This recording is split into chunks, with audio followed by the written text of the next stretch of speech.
Hi guys, it's CryptoBirb, Adrian speaking. Welcome to today's Friday webinar.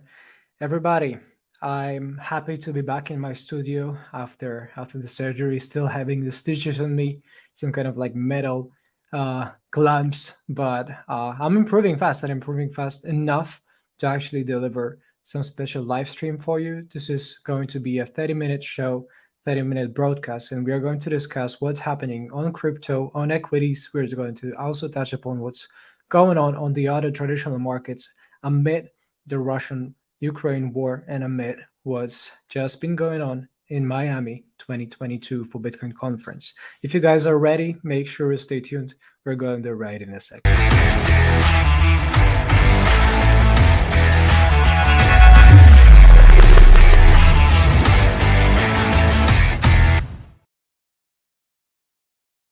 Hey everybody, one more time. I'm super happy and super excited. I'm still taking things a little bit slower than usual due to the health reasons, but as you can tell, I'm pretty excited, and I couldn't wait to get back in the studio to actually deliver some more market news for you. And before we go and dive in straight to the merits and the points and details, I want to just give a quick commercial shout out to our partners. And this video is sponsored by our partners at PrimeXBT, which is an established platform where we can trade crypto forex commodities and also try margin trading, crypto contests, copy trading from all one single account, and use the link in the video description below and a coupon code BURBNEST to get up to $7,000 deposit bonus on PrimeXBT. Let me know, guys, how you are doing today, how you're feeling. Hope you guys are staying safe. There's a lot of uncertainty in the markets. There's a lot of uncertainty in the geopolitical side of the things as well. Of course, with Russia, Ukraine, tensions kind of like not necessarily stopping. I should say it's definitely the conflict has never disappeared out of the map. Instead, it's just extending and taking longer and longer to, uh, settle somehow. And let me know real quick where you're writing from. Hope the weather's fine where you guys are at. There are some people I can see watching this on Twitter. There are some people watching it straight from our YouTube account. If you are new to the channel, make sure to subscribe and hit a thumbs up as well to stay notified of the upcoming releases and the podcasts and whatnot, because there's so much going on our channel. There's Latvia. There is uh, there's North Korea even. Good to hear from you, James. Uh, yeah, in Poland, the weather has been somewhat strange today. Uh, in Warsaw, it's been actually lots of strange anomalies. In terms of like the sun, followed by the rain, followed by an actual drizzle, followed by even some sort of like a blizzard with a lot of these strange things going on. Lithuania, UK, Nigeria, US, India.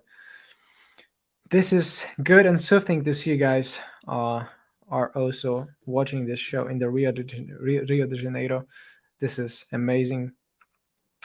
From Rick Hyberg from Canada. I hope you're feeling better after your surgery. I really am, and I'm happy, guys, to deliver some good details for you. And let's kick it off with the fresh news that's just come in terms of Bitcoin Conference 2022 in Miami. And of course, some of you may actually happen to know that Bitcoin is already registered as a legal tender, is being registered as a legal tender in Roatan, Honduras, Madeira of Portugal. And well, very fresh news is that a Mexican senator wants to actually propose Bitcoin as legal tender, right? So we have more and more crypto adoption. We have more and more adoption on the biggest scale, right? On top of that, we had just seen the news from Strike, right? That it just partnered with Shopify, and Jack Mallers basically, brought Strike to with the integration to Shopify and Lightning Network Bitcoin payments to hundreds of thousands of merchants, if I'm not mistaken, basically making it possible to go and utilize Bitcoin to purchase any goods at grocery stores and McDonald's, Chipotle or whatever the other guys just mentioned, and than they're on the stage. So this is a big technical push, I should say fundamental push, right?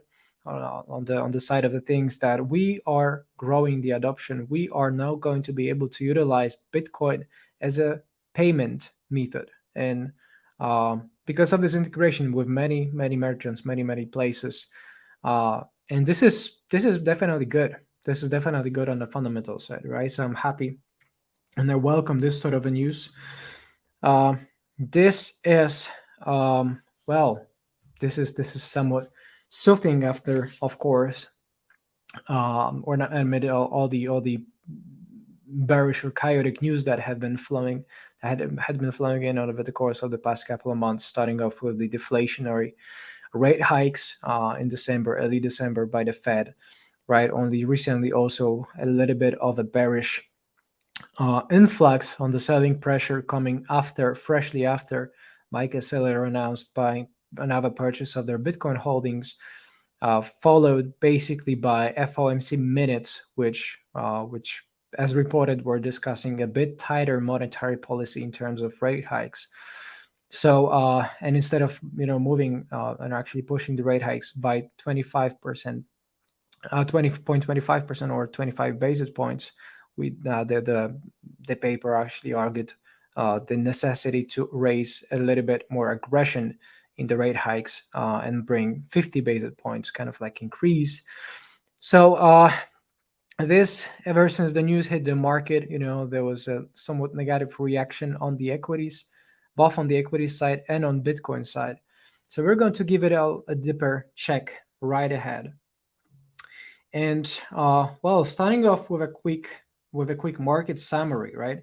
We are talking about Dow Jones industrial average, which is basically right now somewhat, seeing somewhat of this positive thrust throughout the day, bouncing off the support region at around 32 200s, right? 30, 34 200 points. Additionally, backed by this kind of like a local, layer of supports dictated and given by, well, by these shorter term averages, right? While actually at the same time resisting the 200-day moving average at 35,000 points, right? So it does make sense to, well, anticipate a little bit of better continuation of this sideways period, right? We are talking about the sideways range box. Perhaps it is, forming some sort of even like a head and shoulders, be it as a reversal or as a continuation. For the reversal, we of course need to see a proper breakdown and retest validation, which would justify further downwards decrease. But as of now, we're talking about somewhat of a range bound movement, swinging between 35 500s approximately and 34 200s, right? So this is somewhat of an approximation of how kind of like clumped, the market, the industrials have been between those terms. Also, we of course need to acknowledge for quite strong, significant push on the dollar side, right? Let's just find out, be it at the UP or dollar index or per cash USD cash settle. Okay, we are looking at a quite a powerful breakout ahead of the range hikes, well, announcements, perhaps in the anticipation. You guys have seen this number of successful retests inside the range bound territory, right? The lows and the highs were tested almost equally at almost equal levels between a support of 97.7 all the way up to 99.5. And it was all until yesterday that we saw this quite a significant technical breakout, right? Of course, the dollar index, dollar as a currency, is mainly driven by monetary policy, by fundamentals, by macroeconomic decisions by the Federal Reserve, rather than just some technical analysis or technical traders. But it still adds a little bit of technical valuable information to our inputs. Knowing that it's gaining on momentum, right? Dollar is gaining on momentum, which tells you that the savings are kind of like flowing into the dollar, perhaps amid the overall uncertainty, also kind of like, just dictated by the fears or by the, you know, premises of tighter tightening policy even more. One way or another, we're talking about dollar strengthening, and this potentially kind of like causes a little bit of imbalance on the equity side, on the side of risk on assets, right? So it potentially also indirectly addresses cryptocurrencies, namely Bitcoin. And well, what cannot be ignored of also, of course, is definitely this definite weakness and a very strong downwards trend on the 30-year T-bond prices, right? So Treasury bond prices, 30 years, have been declining very, very sharply, and just another day on 0.82% decline, uh, tugging, long unseen levels at a sub 40, 145 points here up on the scale units.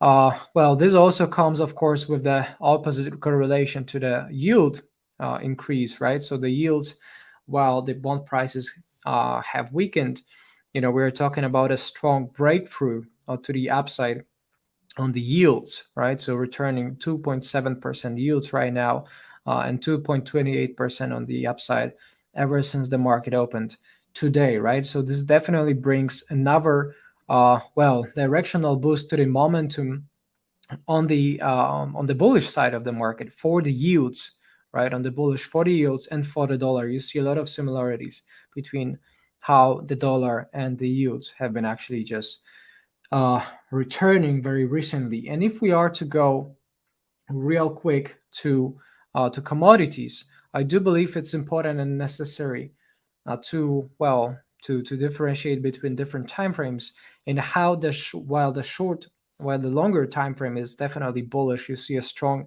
advance, you see a very strong momentum increase coming, I should argue, there, uh, along with well, with this overall breakout to the upside, with the energy prices, driven by the energy prices, of course, by the oil, which has been kind of like tumbled down, uh, has been tumbled down a little bit over the past couple of days or weeks. Quite a significant portion on the downside, which definitely stands for quite a big part of the overall commodities sector, right? Because on the commodities, we are talking about the energy. The energy sector. We are talking about the precious metals, which are mainly the main drivers to the commodities, right? And so that gold and silver have remained somewhat stable, or perhaps a little bit returning slightly positive performance, while the energy sector, namely crude, oil prices, have seen somewhat of a decline, aggressive decline. So that being said, we are looking at definite 50-day average, or 50-week average, I should say, which is this orange curve. This is a weekly chart, definitely pressing strongly, right? You can see that this distance kind of like between the 200-week average, which is the black curve, and the 50-day and the 50-week average is increasing. This tells you about an advancing momentum. This tells you about the market pursuing and pushing harder and further to the upside, gaining on the strength, gaining on the momentum. And it doesn't seem to me that this trend is likely going to step down, is going to revert anytime soon. Of course, there are chances we may revert back to the mean at one point, and even just retest those 105 points on a futures basis for the contracts on the Bloomberg Commodity Index. But it's still not going to probably just invalidate this super sharp and super strong bullishness, in my opinion, at least, right? I hope it does make sense. Please let me know so far if it's clear, guys, for what I'm saying. Please let me know in the comments all your questions that you'll have. I'll do my best to actually run through one or two of them and see how it looks, perhaps answering some of them if my strength and physical health allows. Um, and let's just wait a couple of seconds. I do think there's always a couple of seconds of delay on the international broadcast.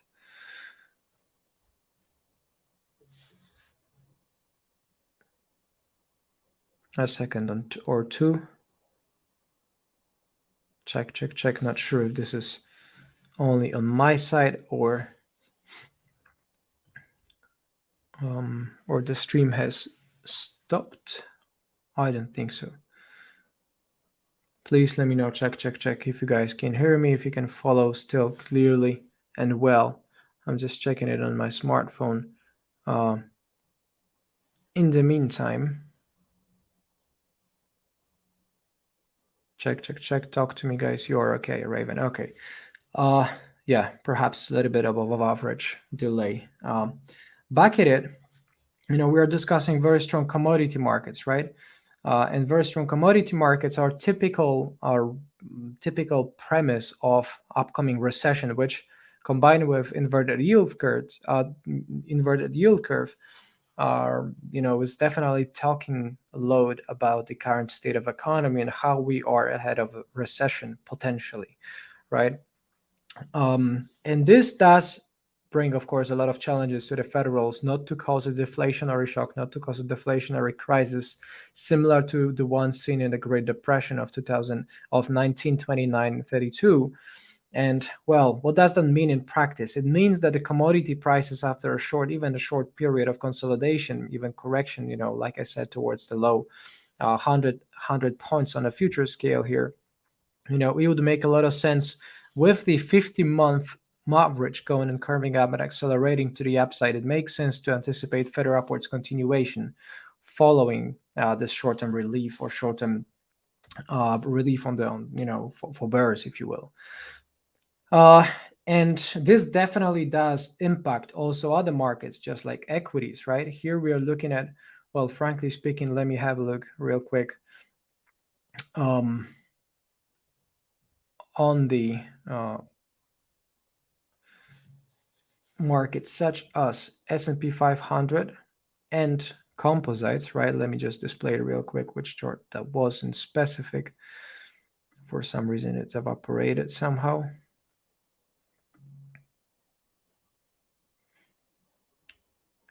Okay, I think we can just pause on this one. Yeah, so we're going to give a quick comparison to the large caps along with the composite index, right? So the composites have been clearly, had been clearly pushing forward up all the way up to the previous resistance area at around 14,500s, and a little bit of an overthrow on the upside, and followed by this FOMC meeting gap down opening here, right, in the anticipation of somewhat of a bearish news. And you can tell that right now a clean mean reversion pattern process has actually been somewhat completed.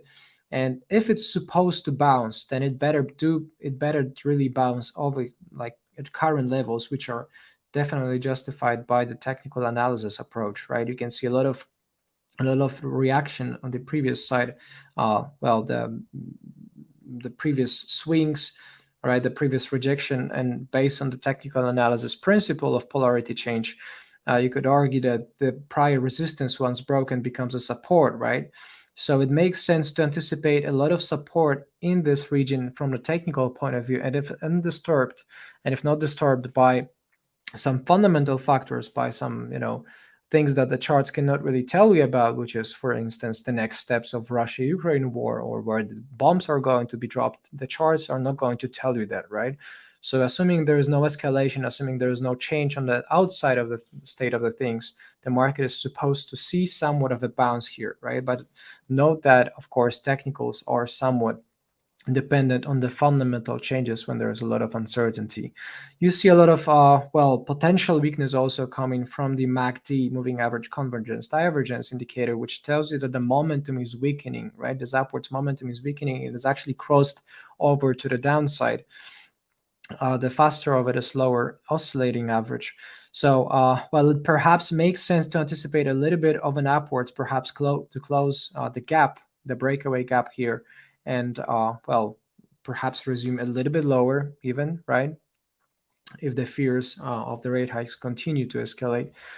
But then we are talking about a relatively stronger impact or input, output on the large cap side, right? So the composites are a little bit of more risk on environment, showing you tiny bit more weakness than the large caps, right? So the large caps surprisingly show you that there is a little bit more support held at the 20-day moving average, right? 20-day, which is basically this blue curve going all over here. On the contrary to the composite, which are kind of like showing less support at this region, right? So far, unbreached 20-day average is somewhat more promising on the large caps, right? So it makes again a lot of sense to anticipate, well, overall a little bit of the of sideways, perhaps unfolding some kind of like a chart pattern may unfold, resurface in the previous weakness area, but overall, as long as you see these averages held, this kind of like makes sense to interpret it as overall consolidation, retracement, corrective wave in the previous area of weakness, which is the prior resistance at 4600s. So potentially this can bring some form of continuation and continuity of the recovery here, perhaps not necessarily breaching towards the new highs, but should the pattern unfold to the upside, and the resistance of 4600s is reclaimed with a proper weekly or monthly close above it, then it makes a lot of sense to anticipate overall further upwards increase at least towards like 4700s or perhaps 4800s, right?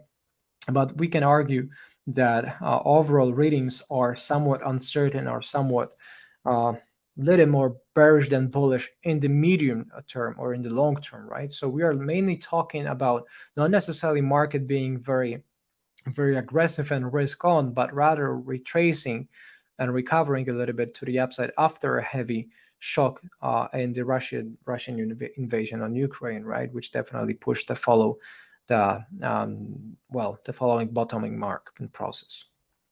So here, of course, finally, we are talking about the Bitcoin, Bitcoin to S&P 500 correlation, which on the 7-day basis is basically right now at 0.90, right? zero point 0.9 for the correlation coefficient is a very strong mark and very strong indication that Bitcoin is strongly dependent on what's happening on equities. So if the equities side of the things, just actually prove a lot of uncertainty and kind of like selling pressure, this definitely is going to impact on average Bitcoin's performance, right? Which has recently been somewhat more bullish than not, right? Interestingly, there was definitely some form of alignment between the equities kind of like equities pushing and recovering, the previous resistance of the weakness, right? Region, and Bitcoin has recently managed to kind of like rebound, with making new highs, which is technically more bullish than not, right? Because you saw a lot of consolidation in a 3-month kind of like a period here, around all the way from $46,000 to 33 on the downside. And so far, there was somewhat of a breakout, right? Which is right now arbitrarily being decided if it's valid or not, reclaimed by the market. And it's found somewhat of a resistance at its 50-week moving average, right? So 50-week moving average at around 45,600 for its value is right now seeing somewhat of a resistance for price of Bitcoin, right? If it manages to follow through and close a week or a month above the average, and definitely above 48,000, this brings 50,000 and above, potentially even retest of the lower range highs, acting as a form of a magnet pull towards this region. Hope it makes sense, guys. And please let me know again if you have some comments, if you have some kind questions. I'll do my best to answer one or two in a quick moment, if we manage to get squeezed in time. Well, if you guys are watching that on YouTube and you're new to the channel, make sure you subscribe, give it thumbs up, leave some kind comments, because even if not under the show, after the show, perhaps I will be able to cover some of these questions. So you're more than welcome to come and bring them with you. And if we are to go to the more detailed side of the things with Bitcoin, right, you can see there is a lot of, this is an hourly chart, and there's a lot of overall sideways and a lot of, actually lack of follow through, a lot of noise as a result, right?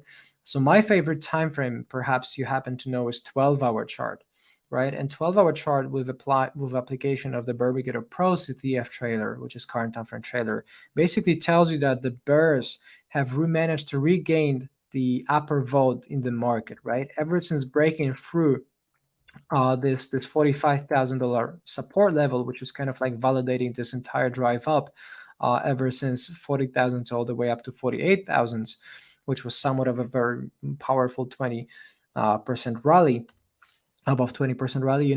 Ever since losing $45,000 support and closing a candle below, on the 12-hour time frame, you were notified by the Barbecued Pro with this bearish kind of like, not even flag, this bearish kind of like a note. And it doesn't necessarily mean always that it's going to be a downwards trend, but it means that the bears regain control, right? Same way here, it means that despite the market wasn't trending really, it was kind of like moving in this form of a consolidation sideways. The flashing on the bullish indication, the bullish mark, that the bull market meant and brought this context of the bulls regaining the power, regaining the strength and the upper hand in the market, the upper vote, and that changed with the breaking below $45,000, right? And ever since, we of course have seen this current time frame trailer kind of like move down with the invalidation level of 45,582, which is the main level for the bears or for the bulls to fight and to win over, right? The proper close above this level invalidates the bearish votes, right? Invalidates the bearish advantage. Not necessarily a bearish trend, but a bearish advantage. But so far, the medium term kind of like outlook is seeing a lot of uncertainty and downwards kind of like pressure. So it does make sense that to expect that if this current time frame trailer level is not really reclaimed with a proper weekly close or a 12-hour close, at least through 45,582, just as the B Pro says, there is a chance and reason to anticipate further downwards decrease. Well, if we apply the Barbecued Pro level lines, then perhaps it's automatically going to draw certain levels for us based on the most relevant pivotal regions, right? So that the Barbecued Pro just applies, tells you about the next support on the 12-hour chart given at 39.1.8. So it does tell me that if this level, if this local kind of like a sideways consolidation, which may be read as a potential danger to the bears, to the bulls, uh, it makes sense to anticipate that if there is no follow through to the upside and reclaim through 45,000, mid 45,000s, there are chances for Bitcoin to continue to tumble down, towards 39,000 per the Barbecued Pro. Is this bullish? I would argue, right? This is not necessarily the most clean bullish reversal pattern that you could see. Of course, we are still, like I said, making higher highs and higher lows, right? Low at 33,000, 36 high, 34,000, 36 high, 46 high. And here is the entire sequence of higher lows, even accelerating to the upside. New high, right? So we have a situation where we basically trade between 35, 46. We have a higher low at 34 and a higher high at 38 and 48. So this is nothing but an upwards trend, right? But this upwards trend is not really equipped with lots of momentum, with lots of bullish pressure. Instead, it reminds me a little bit more of a failure to reclaim and break above and maintain trading above the prior support. The prior resistance turned into support layer, right? So it kind of like just plays and flirts in a dirty manner with this technical level of interest. And the fact that it's actually failing to reclaim and hold through, tells me that there is some underlying weakness, right? So potentially, again, of course, while this is not certain, and a lot of depends on the fundamental side of the things, because if there is a war escalation, then a nuclear bomb start being dropped, then I didn't see a reason for Bitcoin to continue upwards, right? And it would be more likely to continue downwards instead. So managed to reclaim 45,000. We were probably going towards like 51,000 or 52,000, right? If it fails to maintain trading above 45,000, mid 45,000 back above it, then there is a clear reason for Bitcoin to be attracted and magnet pulled towards the lower levels of 39,000, right? This is my local outlook. And there's a lot of reasoning for it also on the underlying lower time frames, right? You see a lot of instability, you see a lot of uncertainty, And well, perhaps there is on the Bitcoin 2022 conference, there is some sort of like a news that would come out on the surface that could push the markets. But so far, my short-term positions are somewhat flat. No new altcoin positions kind of like added over the course of the past couple of months. Either because mainly we've been trading sideways, right? Ever since 2022 started, we've been tumbling in a sideways pattern, equipped with a lot of fear, equipped with a lot of kind of like market reasoning on the on-chain side. Also, uh, well, validating sideways rather than some very powerful momentum to the upside, right? Uh, and there is a question, of course. There is a question where you can guys get this indicator.